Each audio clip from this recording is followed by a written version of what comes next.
is getting faster and faster. Dear God. What is it doing? It's moving so fast. Time almost stands still for people on the train. From their perspective, time is speeding up for us down here.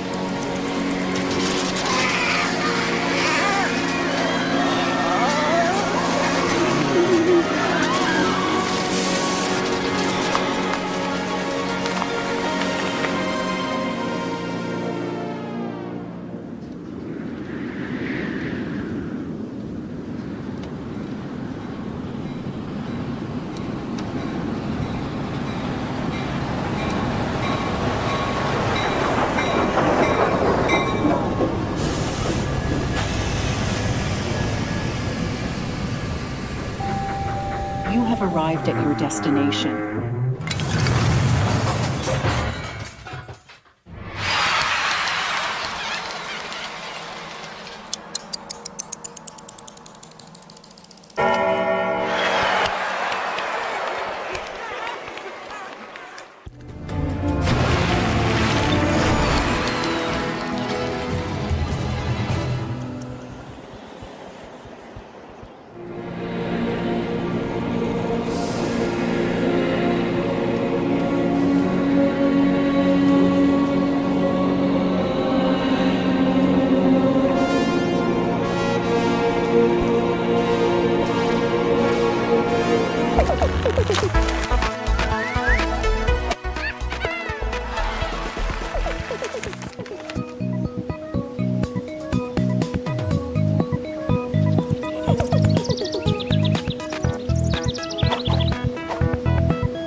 city is filthy. The night sky pours down rain like it has a personal grudge. The rhythm of droplets on the pavement echoes through the city's desolate alleyways, a mournful serenade to the lost souls that roam this town. The rain comes from above, but something else comes from below. A thick black sludge seeps up through the cracks in the streets, as if the city itself is bleeding its own filth and corruption. It'll stick to your soul, they laugh. But most people have long stopped wondering what exactly is oozing up through the ground. Just another bit of filth to scrape off at the end of the day.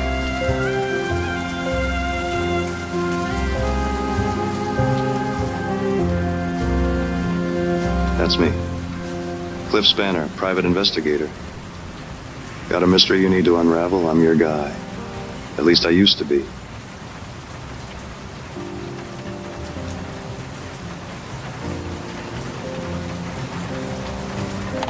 Smoke curls from the end of my sparkler, turning to ash on my desk.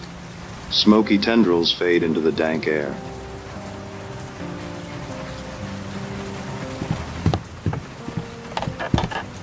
A sign on the door reads, Cliff Spanner, private investigator. A sudden knock on my office door shatters the silence. Yeah, come in. A woman steps into the room. Her silhouette oozes sensuality. Her eyes shimmer with desperation and allure. Her face is stunning. She moves with an elegance that seems to defy the grimy streets she must have traversed to get here. I catch a hint of her perfume, something intoxicating as she approaches my desk. I need your help, Mr. Spanner. There's something terribly wrong, and I don't know who else to turn to. Need a light?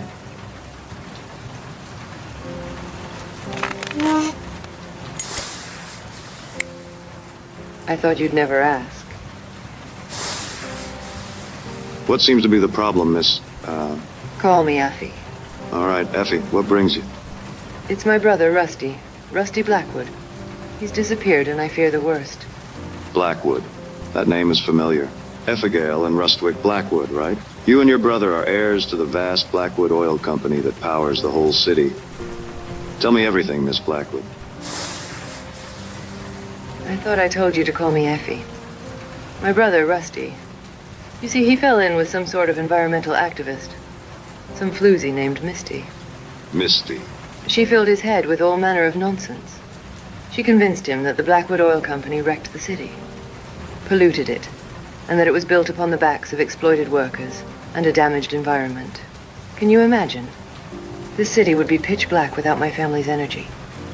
That's when I started noticing changes around the office. Incomplete reports, mysterious memos, strange phone calls at all hours. I tried to brush it off as simple negligence, but, oh, Cliff, I have begun to suspect that my brother is secretly working with Sunshine Power.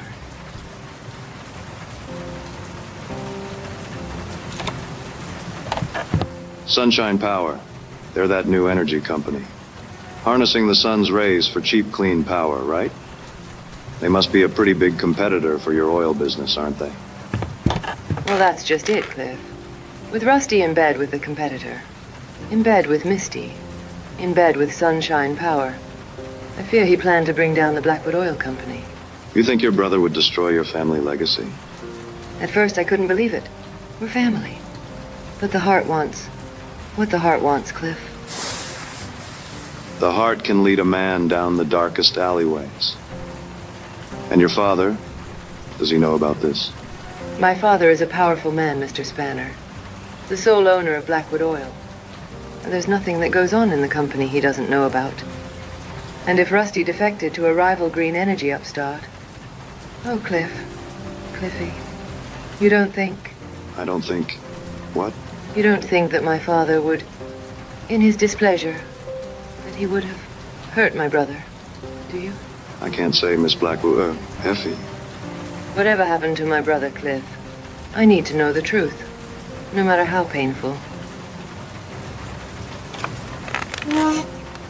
I'll find your brother, Effie. The truth has a way of revealing itself, even in the darkest corners. Thank you, Mr. Spanner.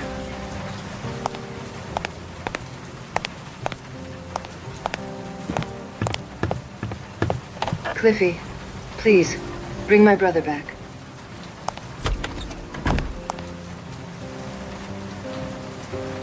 The scent of Effie's perfume lingers in the air. It is certain this case will be my greatest trial yet. The stakes are high, the danger palpable, but I am a private eye, born to the shadows, a crusader in the face of darkness. I am Cliff Spanner, and I have a mystery to solve.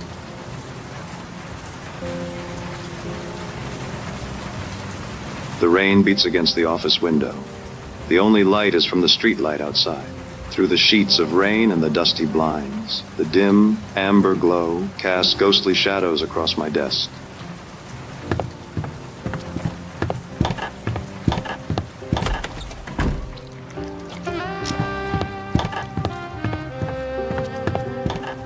The cleaner mops the floor. It's late, well beyond working hours. Come to think of it, I'm pretty sure someone had already mopped the hallway today. There's something familiar about his weathered face, his tired eyes, but the thought is fleeting. Hey, you. Someone left a box for you outside. I nod and continue on. Tonight, my mind belongs to Effie and Effie alone.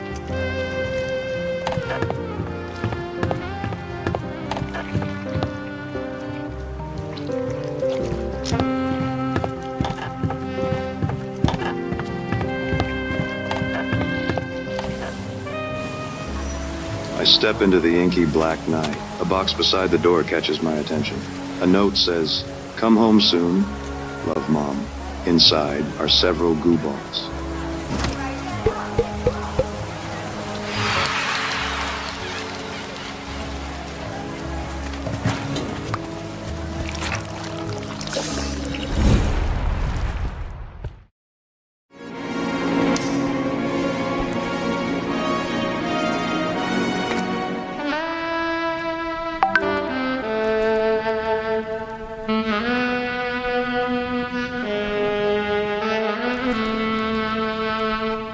I make my way to a dingy bar called the Sour Note, a haven for those seeking solace from their troubled lives.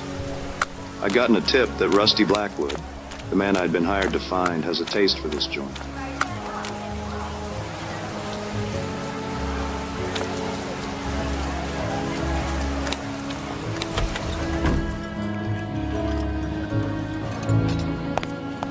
A lounge singer is perched sinuously on a stool on a meager stage in the far corner. Her eyes are closed as she leans into the microphone, crooning a slow, sad tune, her voice laced with a bitter sweetness, mirroring the broken dreams of the souls huddled around the bar.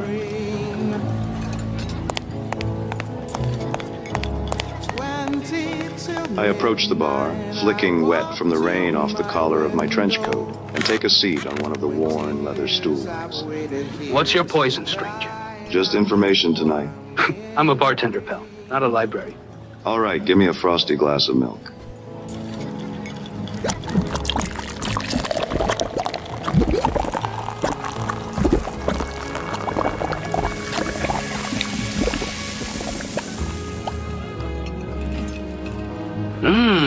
Look at that froth.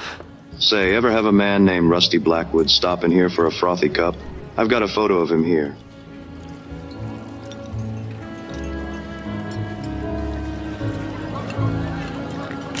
He's got a name I do not know, but yeah, I've seen him. You'll want to talk to Misty. Misty, who is she and where can I find her? Just turn around. She sings for you now. And I am the one in green. Whoa. Don't go get your hopes up, pal. Now what would a woman like Misty be doing with a man like Rusty? She likes some trouble, you know, but I ain't seen these Rusty in a long distance. Were they, involved in a duet? Huh? Were Rusty and Misty both riding side saddle on the same steed? Were they sharing more than a glass of whiskey? Whiskey? What's that? Were they two hot bullets in a revolver? I don't... What I mean to say is, were Misty and Rusty romantically permeated? Can't say for sure, pal. Misty follows her a long, twisty road, but I'd say she enjoys playing with fire. And Rusty, let's just say last time I saw him here, he was smoking. You're not so bad at dispensing information, bartender. Good luck, pal.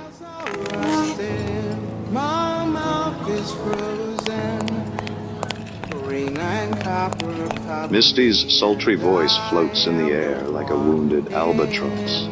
She sways to the rhythm of the music. Her eyes move languorously from one patron to another, as if cataloging their sins. 20 years I've waited here. Tonight I'm the one in green.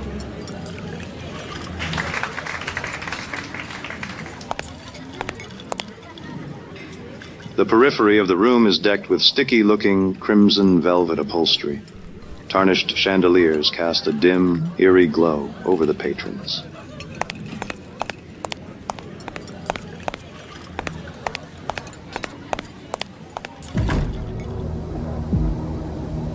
Say, that was a fine performance, Misty. You possess a heavenly voice of velvet. My name is Cliff Spanner, private detective. Do you know why I'm here? I'm hoping you can help me out. I'm looking for someone. I understand you're acquainted with someone named Rusty Blackwood. He's not been seen in a while, and I'm hoping you can tell me where he might have gone. For a woman with such a beautiful voice, you sure are spare on words, aren't you, Misty? A real laconic crusader.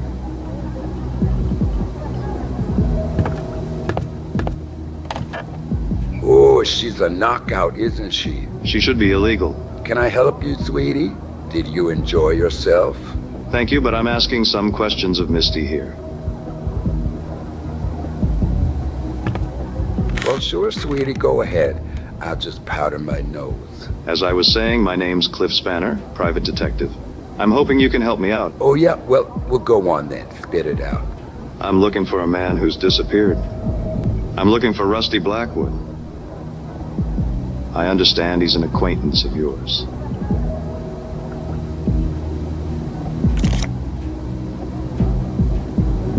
Do me a favor, sweetie. Turn around, please.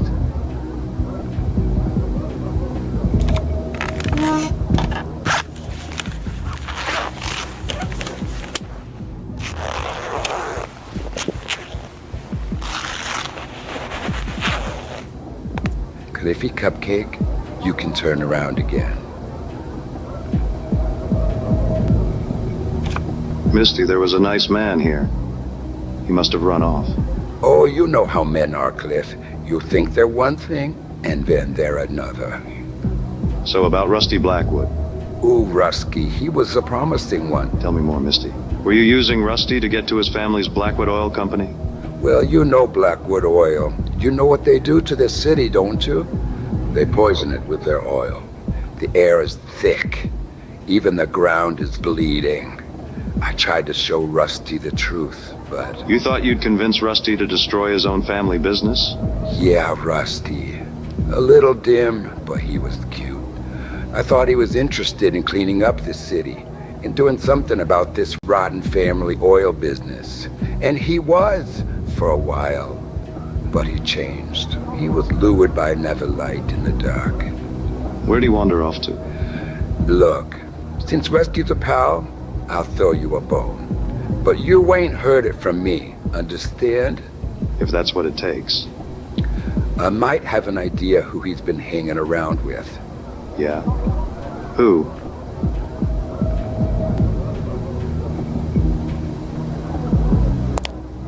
There's a man, Dmitri Konyak. He's a real charmer. A gentleman of the night, a distant mountain of ill repute. You catch me? I think I know the type. The city is lousy with characters. Most of them shady. Watch yourself, Spanner. Dmitri is more than you probably expect. He has the way of crashing even the sturdiest ships into his rocky shore. He has the way of getting what he wants, even from tough nuts like you. What would he want from... Just find Dmitri Konyak. You'll understand. He's usually on the last train out of the city, the midnight steamliner. If you leave now, you still have time to catch him tonight, if you hurry. What makes you think he'll talk to me? Well, he won't, not with that attitude. Look at you out dressed up like a private dick. Just doing my job, ma'am. Oh, sweetie, you're just a fool in drag. But so is everyone you've ever met. Anything else you need to tell me about Dmitri Konyak? You're gonna need something to loosen his tongue.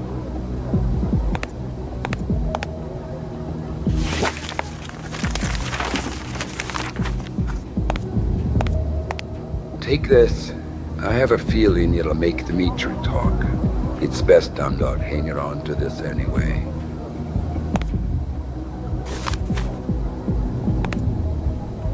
It's been a pleasure, Misty. Just be careful, Spanner. Now, scuttle lost, sweetie. I need to go get ready for my next set.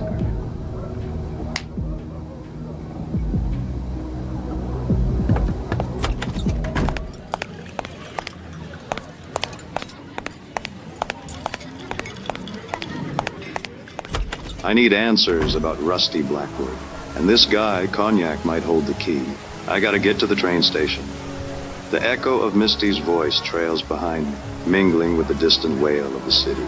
The night is young, and I am not.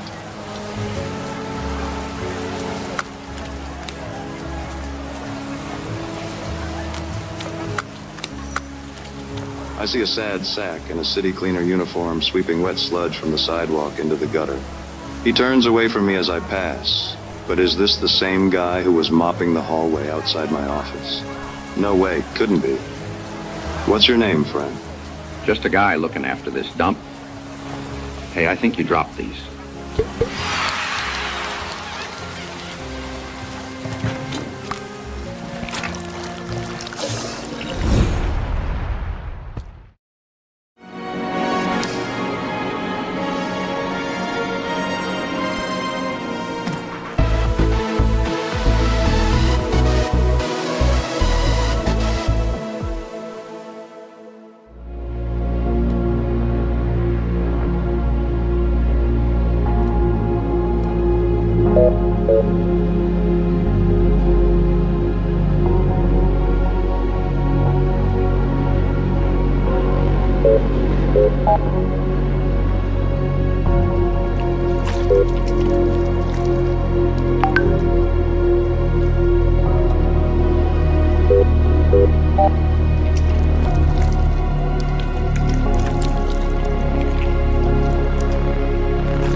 You've got mail.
I catch the last train out of the city. All aboard the midnight steamliner. It cuts its way out of the city like a neon blade to the outskirts. A ramshackle smear of strip malls and cheap motels that splatter out of the city like an exit wound.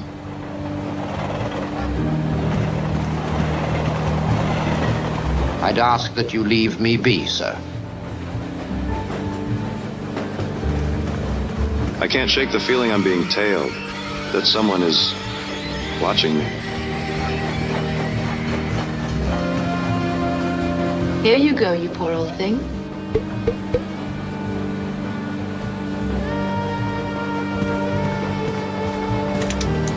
I stalk through the carriages, searching for Dmitri Konyak. I'm not sure what exactly I'm looking for, but based on Misty's description, I figure I'll know him when I see him. All I know is that Konyak is a dangerous man whose charisma is inescapable. Come light. Here you can have these. A chill runs up my spine. Something isn't right, but I press on.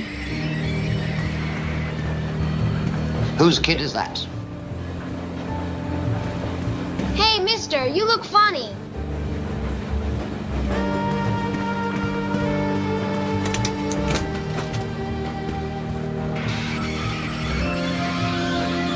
This must be him. Dmitri is a hard man to miss.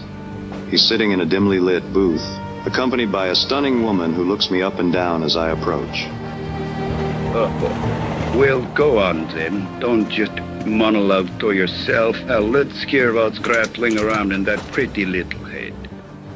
Dmitri is a large man, robust, spilling out of his seat, a relic from a time when indulgence was a luxury. His substantial girth, once a symbol of opulence, now hints at the sins he must have savored. The man is immaculately groomed, his mustache adding a touch of rugged sophistication. Well, thanks. I enjoyed my sophisticated mustache, too. I knew my monologuing would get me in trouble one day. Finally, something interesting is about to happen. Come sit with me, Hanson. Let's wait for it together. What's going to happen? Come sink your teeth into a buttered roll. Konyak's voice, a resonant basso profundo, was the sturdiest thing on this rickety train. The secret to the perfect piece of cake is carefully slicing it to just the perfect size, enormous. You look tired. Has it been a long night? I'm looking for someone. You've been talking to Misty. How do you know? Did she call you? Do you see a telephone?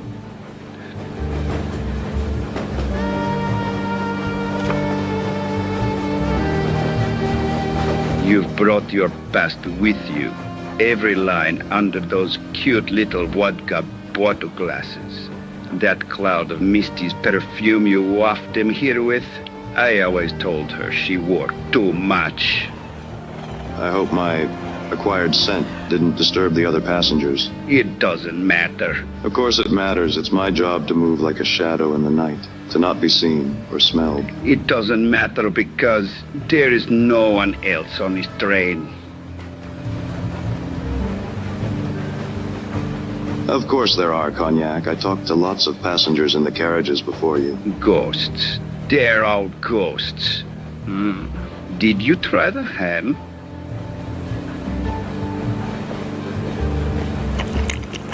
Wait, are you saying this is a ghost train? Wouldn't that be a thrilling story? No, this is not a ghost train.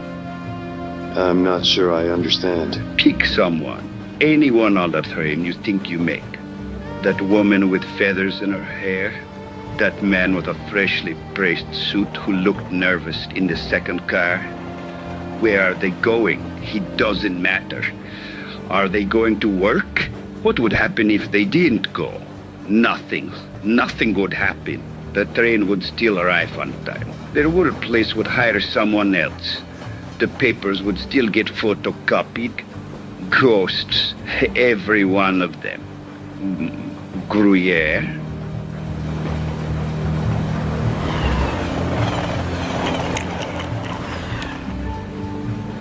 Dmitri, how long have you been riding this train? Maybe I've been on this train for 200,000 years. Or maybe I didn't exist until you trotted through that door over there. The more interesting question is, how long am I going to be here? Well, the end of the line is coming soon. What is it you really want to ask? And you simply must try the salami.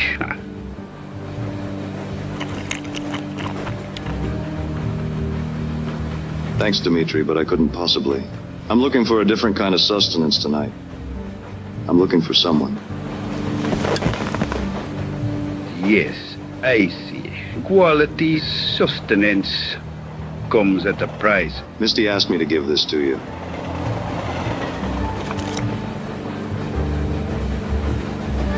And what did you say your name was? Spanner. Cliff Spanner, private detective. You seem to have captured my attention, Mr. Spanner. How may I help you? Rusty Blackwood, heir to the Blackwood Oil Company, is missing. I understand he may have interacted with you. Rusty Blackwood. The poor fool got tangled up in something stickier than he could handle. And he stumbled onto some secrets, dangerous ones. Tell me everything, Cognac. Spare no detail. Rusty had evidence. Documents that could bring a whole charade crashing down. Charade? What charade? How did you...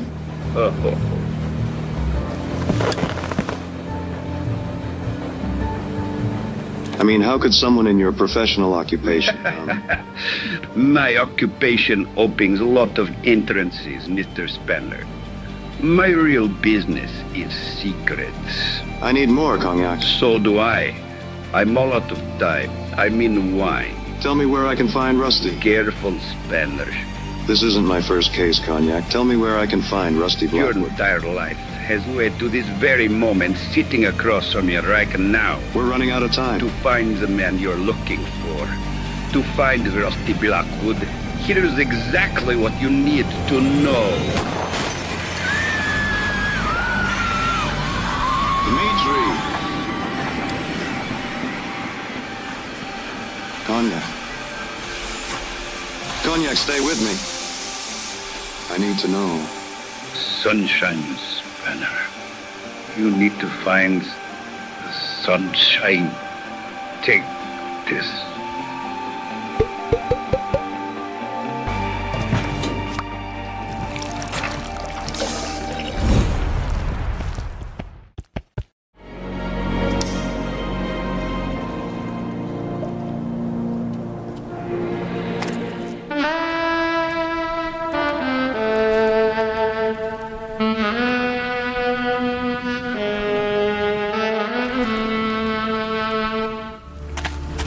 Even here, at the edge of civilization, the streets glisten with black ooze seeping up from below. In every direction there are forgotten lots and buildings, tucked away, left behind, like bad memories. An animatronic cactus stands beside me wearing a sombrero. Gotta shield yourself from the moonlight, I guess. It seems out of place and out of time, but fitting for a city that lost its way a long time ago. In this town, even the plastic cacti have a story to tell. A lone figure mops gleaming puddles infinitely towards the horizon. Just another part of the scenery.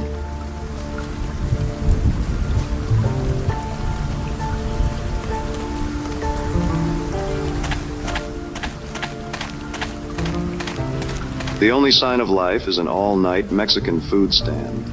A place called El Sol. Lately, I've had a taste for trouble and a knack for finding it. But tonight, I've got a taste for a burrito.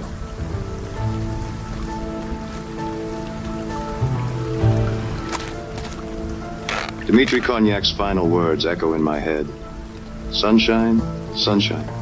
Could Sunshine Power be responsible for the disappearance of Rusty Blackwood, heir to the Blackwood Oil Company? What was that, amigo? Could a company that produces cheap, clean energy really be guilty of homicide? Of cold-blooded murder? Look, man, I get paid $4 an hour. Hurry up and order, will you? Could Sunshine Power have assassinated an heir to their rival.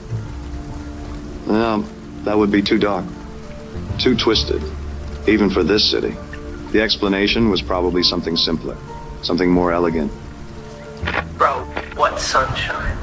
It's always night in this city. It's always raining. Are you gonna order or what? Sorry. Yeah, I'll have a grande burrito and, oh my god!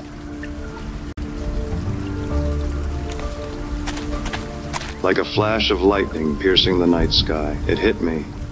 The answer I'd been seeking. The truth about Rusty Blackwood. This is going to shake the very foundation of the city. I mean, it's just a burrito, bro. That'll be $16.99.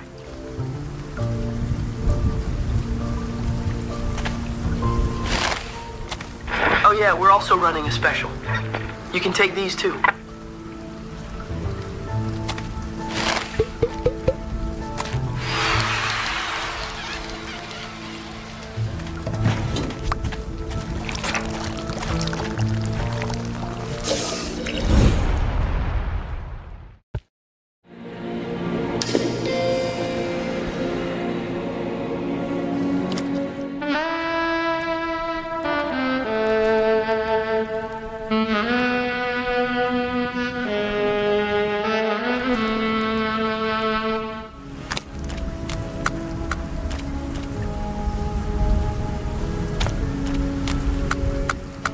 The headquarters of Sunshine Power rises out of the pavement like an emerald monolith, sparkling in the night. A gleaming green monument to nature, growth, renewal, and wealth.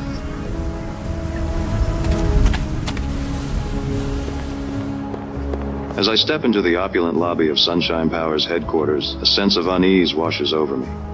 Rows of potted plants stretch their leaves toward brilliant lights.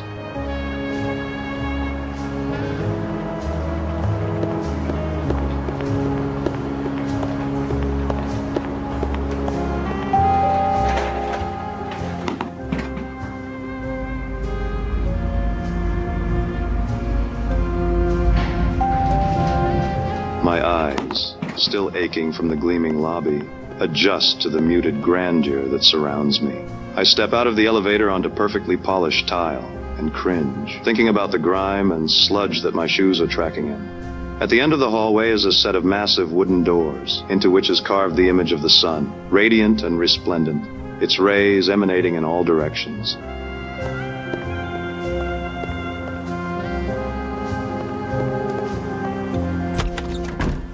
I step into a palatial penthouse suite. A bank of towering windows look down over the twinkling lights of the city. A wide desk of burnished mahogany, behind which a lone figure sits, their back to me in a high-backed leather chair. The high-backed chair spins around slowly, and a face emerges from the shadows. A face I had expected, despite my hope that somehow I was wrong. Miss Blackwood.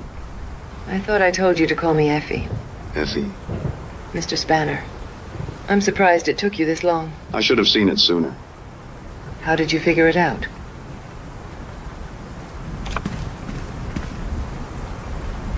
In a city of endless night and constant rain. Sunshine, Effie. Sunshine is a rare sight. Yes, Cliffy. And yet here we have Sunshine Power, somehow generating unlimited energy from the sun. The sun that never shines. Oh, it's a great story, isn't it? It makes us feel warm. It makes us feel good, doesn't it? But it's an illusion. A mirage. I can see you're enjoying this. I figure Sunshine Power is nothing more than a clandestine subdivision of Blackwood Oil, designed to deceive environmentally conscious customers and the city regulators. It was never meant to provide clean energy, only the appearance of clean energy. And my brother, Rusty? Your brother figured out this filthy secret, and he threatened to expose you and destroy the family business. And you, Miss Blackwood, to protect your family's legacy, had your own brother killed. No, it wasn't you who murdered Rusty, Miss Blackwood. In fact, it wasn't a person at all who murdered Rusty. It was the weight of family legacy. You missed your calling, Spanner. You should be writing for the pictures. Tell me, Miss Blackwood, why did you hire me?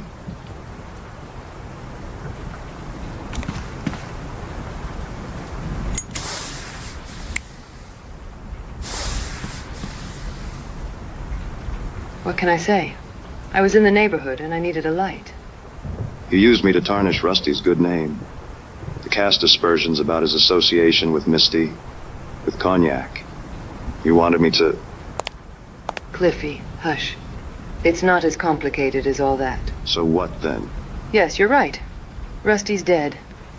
I had him pushed into a vat of oil, pulverized, turned into a few kilowatt hours of energy, and fed back to the city. It was the most he'd ever contributed to anything, really. Why? Because he found you out? The truth is, Cliffy, there's only one thing I didn't expect. That I would... Okay, guys. It's time to clean up. Can I help you, sir? You're not supposed to be up...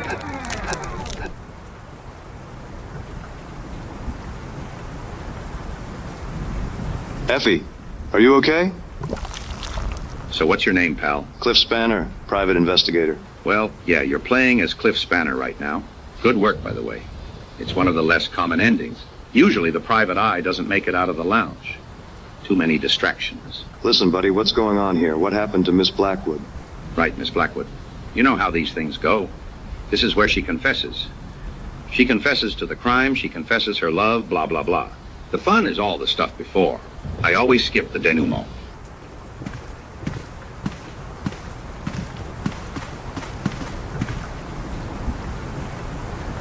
What are you talking about? Take a look out there, Cliffy. See that city? It was built for you. Well, not for you. It was built for you. Like I said before, what's your name, pal? I already told you. I'm Cliff Spanner, private investigator. Yeah, the private eye is always a little thick. Hang on. Let's force quit this scenario.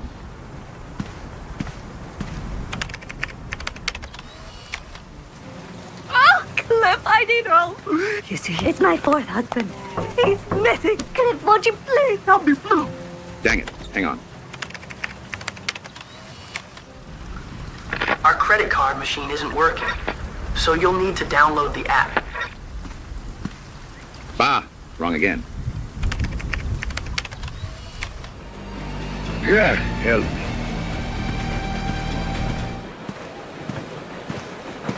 Blast it all. Okay, this has got to be it. Now we're talking.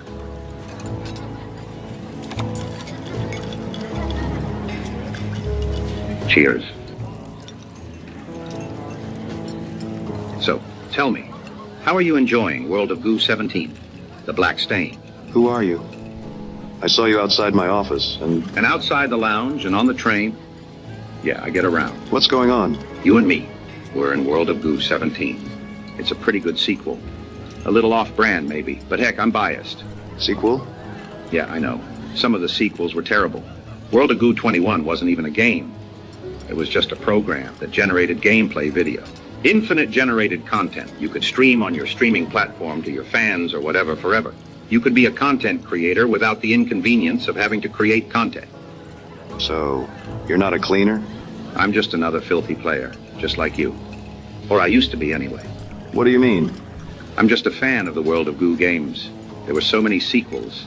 They really milked that franchise, didn't they? Haha. Well, yeah, I thought I was playing World of Goo, too. Oh, yeah, that was a good one. They still had some good ideas back then. I bought all the sequels, even the terrible ones. I'm a completionist, you could say. I like to be comprehensive. How many sequels were there? It looks like you've been playing some of them. I guess I'm more of a curator these days. I've made all the sequels available to play here. I think World of Goo 6, 9, and 11 are still working up there. Did you enjoy Gulf? It was so stupid, but in a good way, I thought. What do you mean? You used to be a player. These games came out a long time ago. Not much of the world is left from back then. I didn't think people were even around up there anymore. Until you showed up. But I think I've helped keep this franchise alive and more or less playable. So how are you talking to me now? It turns out World of Goo 17 was Turing complete. So I programmed myself into the game. It wasn't my favorite sequel. Too wordy for my taste. But it let me live forever. So I rate it 4 out of 5 stars. I'm sorry. That means the real you died. I mean, a long time ago. Yes, I expect so. How about you? What's your name, pal? I was playing World of Goo 2, and suddenly the game said I was in World of Goo 17, and made me Cliff Spanner, so I just played along.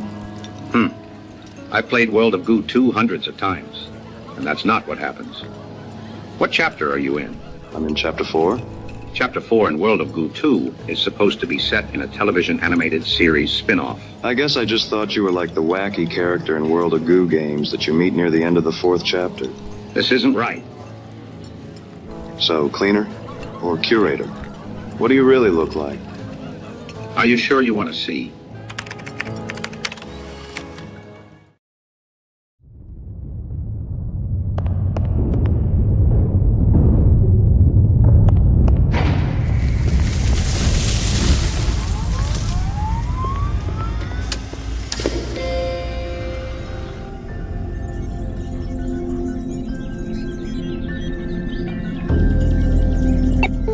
I'm glad you visited.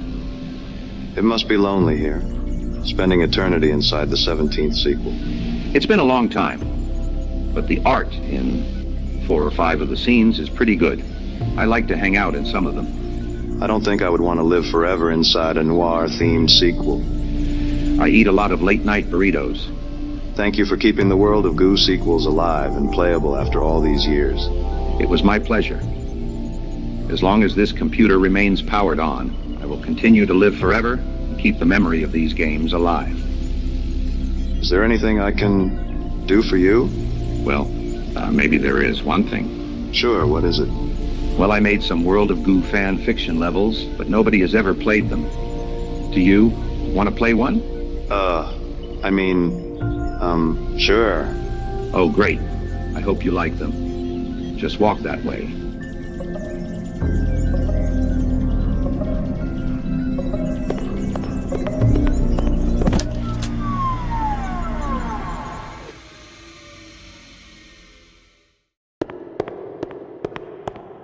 Hello? Sorry I tripped on this power cable. Is that bad? Is anyone there? Okay, I'll just plug this back in again.